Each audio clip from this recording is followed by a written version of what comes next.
안녕하세요. 결혼한 지 1년 만에 남편하고 헤어진 30대 여성입니다. 한심하게 들리겠지만 어쩌다 보니 신혼 초부터 신우하고 같이 살았어요. 그렇지만 남편과 헤어지게 된 건 전적으로 신우 탓만은 아니에요. 사실 저를 제일 미치게 했던 건 매사 어정쩡하고 확실한 입장을 취하지 않는 남편이었지요. 그게 저를 위해서가 아니라 시댁 식구들을 위한 건 너무나 당연한 사실이었고요. 막말로 결혼한 지 1년, 서로 눈만 마주쳐도 불꽃이 피어야 되는 시기 아닌가요? 그런데 남편의 뜨뜻미지근한 태도를 보고 있으니 타오르던 불꽃도 순식간에 사그라들었습니다. 그리고 초장부터 이런 결혼 생활을 앞으로 좋게 30-40년은 이어가야 한다 생각하니 너무 까마득했어요. 그래서 이혼하자고 했더니 어머님은 저더러 오누이간의 우애를 다 끊어놓는다면서 나갈 거면 난리법석 부리지 말고 조용히 나가랍니다. 제가 누구 좋으라고 조용히 나가나요? 어머님도 신우도 이런 사연 듣는 거 좋아하던데 꼭 이 이야기를 듣고 반성 좀 했으면 좋겠습니다. 아들 인생, 오빠 인생 망친 건 당신들이에요. 남편하고는 사회생활을 하면서 알게 된 사이예요. 일적으로 만난 사이였는데 연인 사이로 발전하게 될 줄은 몰랐지요. 하지만 부지불식간에 서로 마음이 통해서 알고 지낸 지 6개월 만에 진지한 만남을 시작했어요. 그리고 당시 둘 다 이미 홍기가 가득 찬 나이여서 바로 결혼 이야기가 나왔습니다. 그래서 제 나이 34, 남편 나이 36의 부부의 연을 맺게 되었네요. 결혼 당시 남편은 남편대로 저는 저대로 자취를 하고 있었어요. 남편이나 저나 소위 시골이라고 불리는 서울에서 제법 떨어진 지역에서 올라온 사람들이었거든요. 다만 차이가 있다면 남편은 자기 빌라에서 살고 있었고 저는 오피스텔 전세로 살고 있었다는 거지요. 그래서 자연스럽게 남편 빌라에 제가 들어가서 사는 걸로 이야기가 되었어요. 그렇게 된 데에는 어떻게 보면 그렇게 될 수밖에 없던 이유가 있기도 했는데 남편은 그 빌라를 투자 목적으로 샀다고 했습니다. 원래는 아파트를 사고 싶었지만 아파트는 너무 비싸니까 비싼 아파트 단지 근처 빌라라도 사면 시쳇말로 부스럭이라도 주워먹는 식으로 집값이 동반 상승하지 않을까 그런 기대를 했었다대요. 그런데 하늘 높은 줄 모르고 쭉쭉 올라가는 아파트와 달리 남편이 산 빌라는 오히려 가랑비에 옷 젖듯 조금씩 떨어지기 시작했고 게다가 그 빌라가 방 3개에 화장실 2개로 남편 혼자 살기엔 집도 크고 관리비도 부담스럽고 무엇보다 남편 회사에서 멀거든요. 그러니 정작 자기는 회사 근처 고시원에 살면서 그 빌라는 전세를 줬었다는 거예요. 그런데 세입자가 갑자기 사정이 생겼다며 나가겠다고 하니까 새로운 세입자를 구하려고 했지만 그마저도 여의치가 않았고 그래서 어쩔 수 없이 남편이 회사 근처 자취방에서 나와 빌라 생활을 시작하게 된 거지요. 그런데 이제 저랑 결혼까지 하려니까 재산은 다 빌라에 묶여있지. 그러니 나름대로 생각해낸 묘수가 저랑 그 집에서 신혼살림을 시작하는 거였을 거예요. 빌라 값이 단 1,000만 원이라도 올랐으면 팔아버릴까 생각도 했는데 그것도 오히려 2천만 원가량 떨어져서 남편 입장에선 지금 팔면 손해다 싶기도 했을 거고 그렇다고 결혼을 미루기도 뭐했을 테니까요. 그런데 저도 바보같이 그때는 그래도 집이 있는 남편이 대단하다고 생각했어요. 속빈강정인 것도 모르고 말이에요. 남편이 아주 입만 살아가지고 똑같은 상황도 자기한테 유리한 쪽으로만 저에게 포장을 해서 얘기를 했던 탓이었지요. 그래도 어쨌든 남편 집에 들어가 살기로 하면서 저도 아예 손해만 본 건 아니었습니다. 어떻게 표현해야 할까 싶은데 집이라는 게 인테리어랄 것도 없었고 그래서 처음엔 남편하고 리모델링이라도 할까 했거든요. 그런데 대대적으로 다 때려부시고 새로 하려면 못해도 3-4주는 있어야 한다는 거예요. 그런데 저나 남편이나 서울에 따로 연고가 있던 것도 아니라 3-4주씩 살던 집을 비우고 어디 가 있기가 마땅치가 않았어요. 제 오피스텔 계약 기간도 애매하게 끝나가고 있었고 한 달씩 연장은 안 되는 상황이었지요. 그리고 무엇보다도 리모델링 비용이 부담스러웠던 것도 사실이에요. 아무래도 남편 집으로 제가 혼수를 해서 들어가긴 했어도 집 자체가 솔직히 제 마음에 쏙 드는 것도 아니었는데 4천만 원씩이나 드리기는 아깝더라고요. 계산적이라고 뭐라고 하는 사람도 있겠지만 저한테는 4천만 원은 거금이었기 때문에 결혼이고 사랑이고를 떠나서 계산을 아예 안 할 수는 없었습니다. 아무튼 그래서 그냥 들어가서 살게 되었어요. 그런데 그렇게 신혼살림을 시작하고 한 달도 채 되지 않았던 시기였어요. 하루는 어머님 아버님이 연락도 없이 저희 집에 오시더니 할 이야기가 있다고 하시더라고요. 그건 바로 신우에 관한 이야기였습니다. 신우에게 남자친구가 있다는 사실은 알고 있었어요. 정식으로 소개를 받은 적은 없었지만 저희 결혼식에 남자친구를 데리고 와서 친인척분들께 인사를 하고 다니는 모습을 보고는 저 혼자 속으로 짐작은 하고 있었지요. 그런데 알고 보니 결혼을 생각하고 있을 정도로 진지한 사이였던 모양이에요. 남자는 서울에서 나고 자란 사람으로 직장도 서울이었던지라 그쪽 집안의 선식도 신혼집도 서울에서 하길 바란다는 이야기를 전하시며 그래서 말인데 저희더러 신우가 시집갈 때까지만 데리고 있으라시대요. 신우가 결혼 준비부터 시작해서 이것저것 챙길 게 많은데 매번 기차를 타고 다니게 할 수는 없는 노릇이지 않냐시면서요. 솔직히 당황스럽고 내키지 않았던 게 사실이에요. 이제 신혼의 단꿈이 막 시작되었는데 남편은 어떻게 생각했는지 몰랐어도 제 입장에선 신우가 불청객처럼 느껴졌거든요. 하지만 제가 목소리를 내기에는 굉장히 애매한 상황이었습니다. 어머님 아버님이 대놓고 말씀은 안 하셨지만 어쨌든 집을 당신들 아들인 남편이 전적으로 해왔으니 남편의 여동생이 좀 와 있는 게 무슨 문제겠냐고 당연히 와 있을 수 있다고 생각하시는 눈치였거든요. 그리고 하다못해 남편이라도 나서서 그건 그거고 이건 이거다라고 딱 정리를 해주면 좋겠는데 그런 액션도 딱히 취하질 않았고요. 그래서 이래저래 약간은 울며 겨자먹기로 알겠다 했습니다. 그리고 그렇게 신우가 저희 집에 들어오게 되었는데 초반에는 결혼 준비에 필요한 상담도 받으러 간다 어쩐다 신이 나서 돌아다니더니 언젠가부터 그런 얘기가 전혀 들려오질 않대요. 다만 퉁퉁 부은 눈을 보고는 어느 정도 이유가 짐작이 가긴 했지요. 하지만 굳이 따로 묻진 않았어요. 시부모님도 가타부타 뭐 말씀도 없으셨고 파토났던 거예요. 그런데 진짜 문제는 결혼이 무산되었음에도 불구하고 신우는 도통 내려갈 생각이 없는 눈치였습니다. 그래서 제가 어머님 아버님께 조심스레 앞으로 신우의 계획이 어떻게 되는지 혹시 들은 바나 아시는 바가 있으신지 여쭈어 보았지요.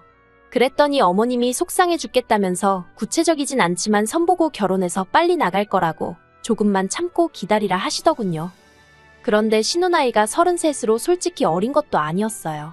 그렇다고 능력이 특출났던 것도 아니고 피아노 과외를 하고 있었는데 그걸로 자기 먹고 쓸 돈이나 충당하는 수준으로 버는 눈치였지 저희 생활비에 보태라고 단돈 10만 원도 내놓은 적이 없네요. 어머님 아버님이나 남편은 한가족끼리 무슨 돈을 받냐는 시기였지만 솔직히 저는 아무리 그래도 성인 여성이 남의 집에서 얹혀 사는 상황이면 어느 정도의 성의는 보여야 한다고 생각했거든요. 그런데 오히려 그렇게 생각하는 저를 야박하고 쫌스럽단 식으로 몰아가길래 더 말도 안 하고 못했습니다. 그러다 한 번은 남편이 뼈있는 농담처럼 집주인이 괜찮다는데 뭘 그러냐며 저에게 웃었는데 제 귀에는 네가 이 집에 해온 게 뭐가 있냐고 꼽을 주는 것 같기도 했고 자격지심이었는지도 모르겠네요. 아무튼 당시에는 나서지 말란 소리로밖에 안 들리더라고요. 그러다 일이 생긴 건 올해 초였습니다. 신우는 친구들이랑 여행을 간다고 했고 친정부모님은 친정부모님대로 서울에 병원 검진도 있고 해서 올라오셔야 하는 상황이었어요. 친정어머니 생신도 마침 주말이었고요. 그래서 제가 친정부모님께 그러면 병원도 다녀오시고 저희 집에서 제가 생일상을 차려드릴 테니 그것도 드시고 이틀 정도 계시다 가시라 했지요. 제가 직장 문제도 있고 해서 고향집에 자주 내려가 보질 못하는 상황이었으니까요. 참고로 집에는 비어있는 방이 하나 있었고 가끔 시부모님이 오시면 주무시고 가시기도 하셨습니다. 그런데 저희 친정부모님이 올라오기로 되어 있는 날 신우가 왜인지 아침부터 입술을 대빨 내밀고선 집안을 들쑤시고 다니더라고요. 그리고는 기어이 11시쯤 나간다더니 안 나가고 있는 게 아니겠어요. 친정부모님 오실 시간은 다 되어 가는데 안 되겠다 싶어서 아가씨 안 나가냐고 물었습니다. 그러자 신우가 같이 여행 가기로 한 친구들과 싸웠다면서 기분 더러워서 안 갈 거랍니다. 그러더니 지방으로 쏙 들어가서는 방문을 걸어 잠그더라고요. 생각지도 못한 불편한 상황에 제가 이를 어쩌나 싶어 발을 동동 구르던 찰나 친정부모님이 오셨습니다. 어쨌든 친정부모님을 그냥 돌려보낼 순 없었으니 집 안으로 모셨어요. 그리고는 준비한 음식을 꺼내 점심 식사를 차리고 남편과 저 그리고 친정부모님까지 모여 앉았지요. 방에 신우가 있는 걸 뻔히 알면서 저희 넷이서만 식사를 할 수는 없었으니 신우더러 아가씨도 나와서 같이 먹자고 방문을 놓고 했고요. 그런데 신우가 대뜸 짜증나게 말 시키지 말라면서 음식 냄새나는 거 비위상하니까 빨리 먹고 치워요 그러는 겁니다. 순간 황당하기도 하고 민망하기도 하고 화가 솟구치대요. 100번 양보해서 저한테 말본새가 그 모양인 건 참는다 쳐도 저희 친정부모님이 오신 걸 뻔히 알면서 나와서 인사 안 한 거 그래 사돈지간이니까 윗사람 아랫사람이 어딨냐고 왜 내가 먼저 인사해야 되냐고 따진다면 그것도 100번 양보한다 쳐요. 하지만 아무리 그래도 저희 부모님이 어른이고 손님인데 지 기분 나쁘다고 방문에다 대고 새언니인 저한테 악을 써대는 게 정상인가요?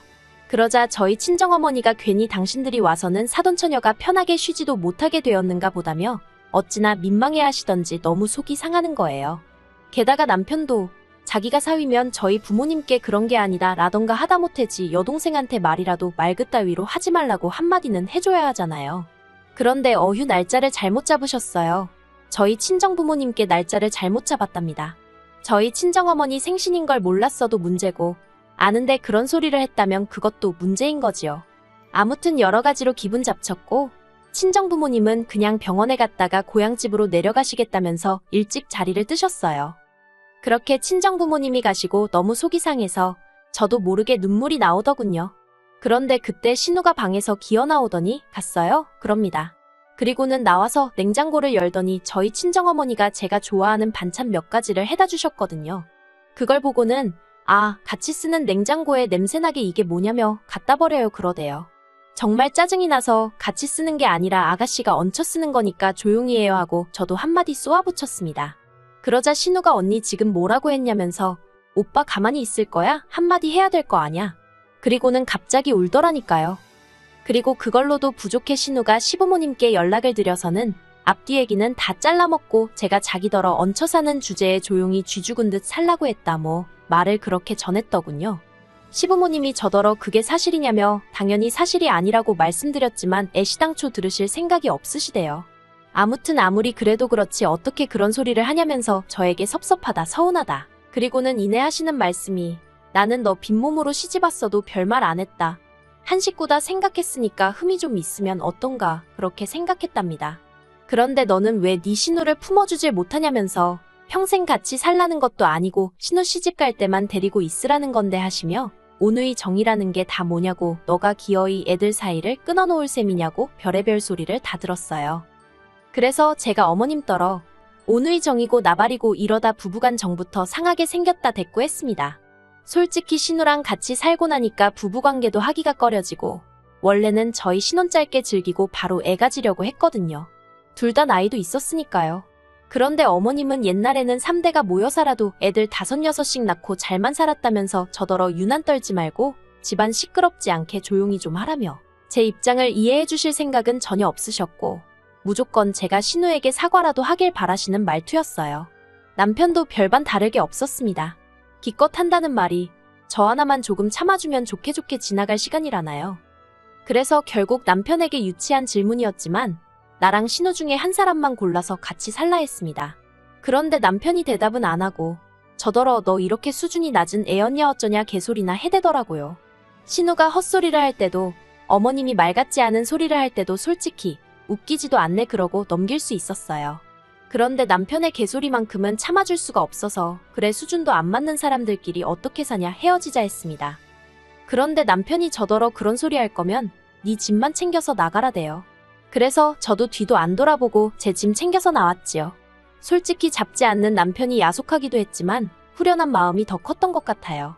그리고 여담이지만 혹시나 청약이 될까 싶어서 혼인신고를 안 했기에 남편과 헤어지겠다고 마음먹고 나니까 모든 게 일사천리로 진행이 되는 게 신기할 지경이었네요.